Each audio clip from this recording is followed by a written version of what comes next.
Salut à tous, aujourd'hui je vous présente le test sur le terrain que j'ai fait au mois d'août de ce sac Traverse 40 litres. Et oui, après avoir testé des sacs à dos à dos filet tout l'été, là je reviens à mes premiers amours, un sac plus simple, droit, montagne, rustique. Mais vous allez voir, truffé de petites astuces hyper intéressantes. C'est un 40 litres très fuselé et qui peuvent être utilisés sur les randos plutôt techniques comme ici à Bavel, ou même carrément sur de l'alpinisme facile. Et on va voir que c'est vraiment un sac qui est vraiment adapté aux professionnels, ou en tout cas aux gens qui savent déjà faire un sac à dos. Donc ce sac est vraiment très près du dos. L'aération est confiée à ces blocs de mousse perforés, fixés sur une plaque semi-rigide en plastique. Pas de structure en métal ici, comme sur les sacs à dos filet. C'est toujours plus rassurant si vous vous retrouvez dans l'orage. Ce Comfort Contact Bag System est confortable, mais le portage est plus ferme. Plus rustique qu'avec les dos filets enveloppants que j'ai testé cet été. Un système d'aération qui est bien moins abouti que des dos filets. Alors je le sens un petit peu, dans mon dos, on voit pratiquement le dessin du sac. Est-ce que c'est gênant? Moi ça ne me dérange pas des masses, d'autant plus que ça rapproche le poids du sac de mon dos. Et ça c'est plutôt un avantage quand on est sur des terrains techniques comme ici. Donc là, je suis en train de monter un petit truc facile. C'est très orageux, c'est un petit peu lourd. Alors, est-ce que je transpire plus qu'avec mon Deuter Futura 36? C'est difficile à dire. Peut-être que je sèche moins vite au fur et à mesure de la marche. C'est pas la révolution hein, d'avoir un dos filet.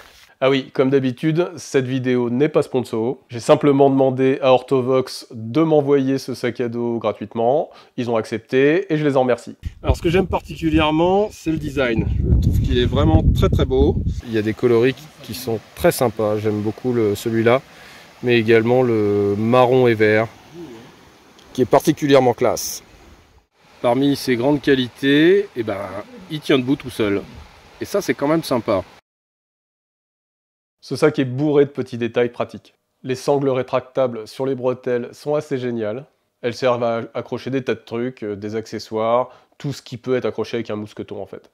Mais le détail le plus malin, c'est la cloison de compartimentage du sac, qui est montée flottante.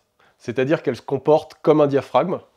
Soit on utilise toute la longueur du sac comme ça, par exemple si on veut, je sais pas, mettre un tapis de yoga à l'intérieur par exemple. À ce moment-là, le diaphragme descend jusqu'en bas. Et puis, si vous voulez compartimenter, eh bien, vous pouvez utiliser le compartiment du fond pour y stocker du linge sale, par exemple, ou de la nourriture. D'habitude, pour compartimenter les sacs, les fabricants utilisent une fermeture éclair qu'on ouvre à l'intérieur. Mais ici, pas de fermeture éclair, et ça rend cette cloison plus étanche. Et ça, c'est vraiment brillant. Franchement, bravo Orthovox. Le sifflet. J'aime beaucoup ce petit clip sur la sangle pectorale qui coulisse assez facilement. C'est parfaitement intégré au système. Dans cette poche, sur le côté gauche, il y a un filet. Et ça sert à mettre un casque. Et c'est bien pratique en alpi. Et ce filet est d'origine, il est incorporé au sac à dos. Ici, le porte-bâton qui est plutôt bien foutu. Vous mettez les deux pointes du bâton dedans comme ça. Ça permet de mettre les bâtons sur le côté. Et vous savez, j'aime ça, moi, de mettre les bâtons sur le côté.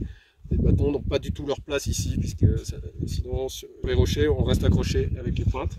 Tout ça, comme vous le voyez, est de couleur fluo. Donc, c'est même assez pédagogique. On nous explique où sont tous les accessoires sur ce sac à dos par la couleur. Donc, encore un bon point.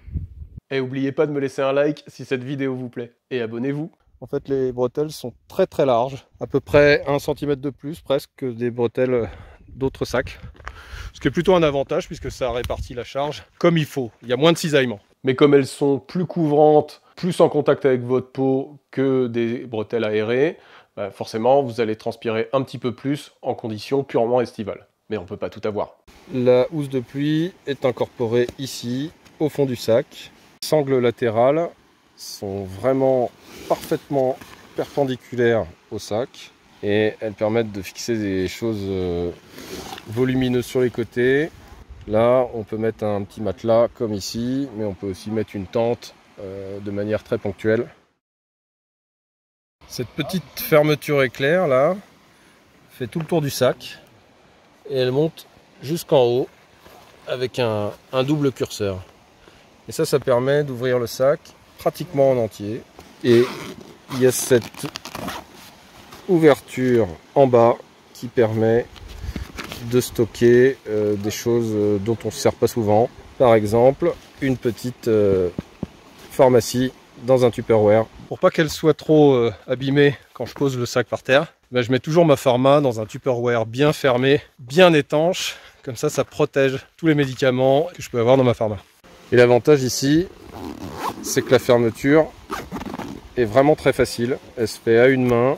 À l'intérieur, à ce niveau-là, il y a une vraie poche secrète. Et je pense qu'on peut très largement faire confiance dans ce tissu ripstop qui en plus au fond du sac est doublé. Donc avant que ça se perce, ça va prendre un peu de temps. Ce ripstop est composé à 72% de plastique recyclé. Comme beaucoup de montagnards français, je connaissais Orthovox par leur DVA et leurs produits de sécurité hiver. Les pelles, les sondes. Mais avec ces détails hyper aboutis et pertinents, ils m'ont vraiment convaincu de regarder avec plus d'attention leurs produits à l'avenir. Les poches ceintures sont pas très grandes. Elles ont cependant une construction qui permet de les fermer très facilement par rapport à d'autres poches où on aurait une fermeture éclair plutôt ici et arrondie. Ici, elles suivent la ceinture, donc la manipulation est très facile. Par contre, c'est pas assez grand pour qu'on puisse y mettre un grand smartphone. Quelques barres de céréales, des sticks à lèvres, des clés, mais pas beaucoup plus. Et l'intérieur de la ceinture est plutôt bien foutu. J'aime beaucoup l'idée de ce trou là qui vient se positionner comme il faut sur la crête iliaque. Ici, il y a un bon petit coussin.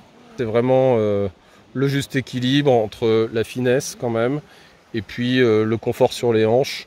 J'aime beaucoup aussi cette petite poche là qui est quand même très profonde. On peut y mettre la main pratiquement en entier. Ça permet de mettre des documents, des choses qu'on voudrait accessibles facilement. En plus, bien entendu, de cette poche filet qui peut permettre d'intégrer une veste de pluie avec un accès rapide en cas de météo menaçante. Alors ce sac pour moi il a un défaut majeur. Si je veux faire sortir cette sangle de la bretelle, eh bien je ne peux pas parce que ici c'est beaucoup trop épais. Alors j'ai essayé pour y mettre mes accessoires, parce que je mets beaucoup d'accessoires à ce niveau-là. Pour les faire entrer, j'ai été obligé de couper la sangle ici et je m'y suis mal pris, donc j'ai coupé la sangle. En fait, je suis un peu dégoûté, mais bon, c'est comme ça. Et je comprends pas que Orthovox là, soit sorti de l'ordinaire, qu'on ait mis des boucles comme ça qui empêchent de sortir complètement les sangles. C'est bien dommage. Cette boucle là, eh bien, lorsqu'elle est exposée aux branches, elle peut éventuellement ouvrir le sac sans qu'on le veuille. Et à ce moment-là, on peut perdre des trucs. Mais je pense qu'à terme, je vais couper ça pour qu'il n'y ait plus que la petite partie ici.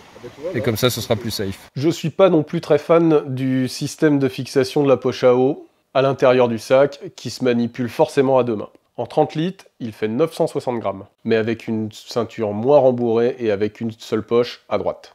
Une version dry existe en 30 litres, c'est-à-dire totalement étanche, sans housse de pluie. Il est plus lourd, 1180 grammes. Voilà, ce sac pour moi serait idéal sans son ouverture frontale que j'utilise jamais, en fait, sur aucun sac à dos. De mon point de vue, ce sac est un excellent produit technique pour faire le GR20. Et sa polyvalence permettra également une utilisation hivernale. Il est dans la lignée directe de mon Deuter Guide 35+, mais le confort de portage est légèrement plus ferme et un peu moins confortable. Cet Orthovox Traverse 40 litres comblera les professionnels, les montagnards expérimentés et exigeants qui peuvent se passer d'un Dauphilet. Vous trouverez sur le site de Duodécime tous nos séjours sur mesure guidés avec assistance bagage et évidemment les listes de tout le matos que je recommande pour faire le GR20. Toutes les vidéos relatives au sac à dos sur ma playlist GR20 les sacs à dos. On se croisera sûrement cet été. Allez, ciao!